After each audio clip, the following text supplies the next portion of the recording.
ناظرین گرامی، دنیا کی مختصر سی زندگی کے بعد ہر انسان موت کی گھاٹی کو عبور کرتا ہوا عالم برزخ میں پہنچ جاتا ہے۔ یہ ایسی حقیقت ہے جس میں انکار کی کوئی گنجائش نہیں۔ ہر انسان روزانہ اپنی آنکھوں کے سامنے جنازوں کو اٹھتا ہوا، قبروں کو بنتا ہوا اور ان میں انسانوں کو دفن ہوتا ہوا دیکھتا ہے۔ ناظرین گرامی، انسان کی عبرت کے لیے یہی چیز کافی تھی کہ دنیا کی بے ثباتی اور ناپائیداری انسان کے دل و دماغ میں بیٹھ جاتی اور انسان دنیا پرستی کو چھوڑ کر اللہ کی عبادت کی طرف رخ موڑ دیتا۔ مگر دنیا کی ریل پیل سے کھیلنے والوں، تاج و تخت پر دندنانے والوں، قوت و طاقت کے نشے میں مدہوش، ناز و حسن کے نخرے بازوں کو قبر کی اندھیر کوٹڑی میں دفن کرتا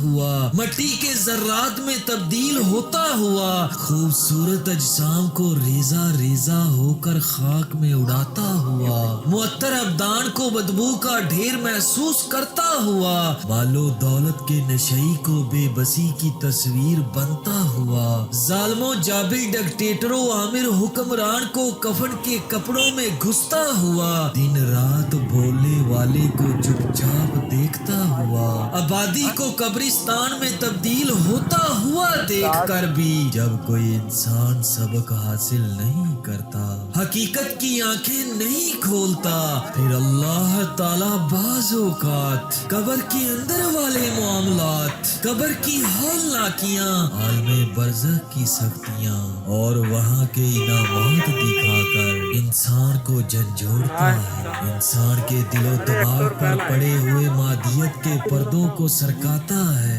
غفلت کی نیند سے انسان کو بیدار کرتا ہے کہ جسے تو مٹی کا ڈھیر سمجھتا ہے وہ صرف مٹی کا تودا نہیں بلکہ یہ 2 گز زمین یا تو جہنم کا گھڑا ہے یا جنت کا باغ۔ ناظرین گرامی، آج کی ویڈیو اسی حوالہ پر مبنی ہے اور میں آپ تمام احباب کے سامنے ایک ایسا واقعہ بیان کرنے لگا ہوں جس کو سن کر ہمیں عبرت حاصل ہوگی اور شاید ہم میں سے کئی ایک قبر کی تیاری کرنے میں مصروف ہو جائیں۔ واقعہ کا آغاز کرنے سے پہلے تمام احباب سے گزارش ہے کہ اپنی توجہ کو واقعہ پر مرکوز کریں اور توجہ سے سنیں اور اگر پسند آئے تو صدقہ جاریہ سمجھتے ہوئے اپنے دوستوں کے ساتھ شیئر ضرور کریں۔ واقعہ کا آغاز کرتا ہوں۔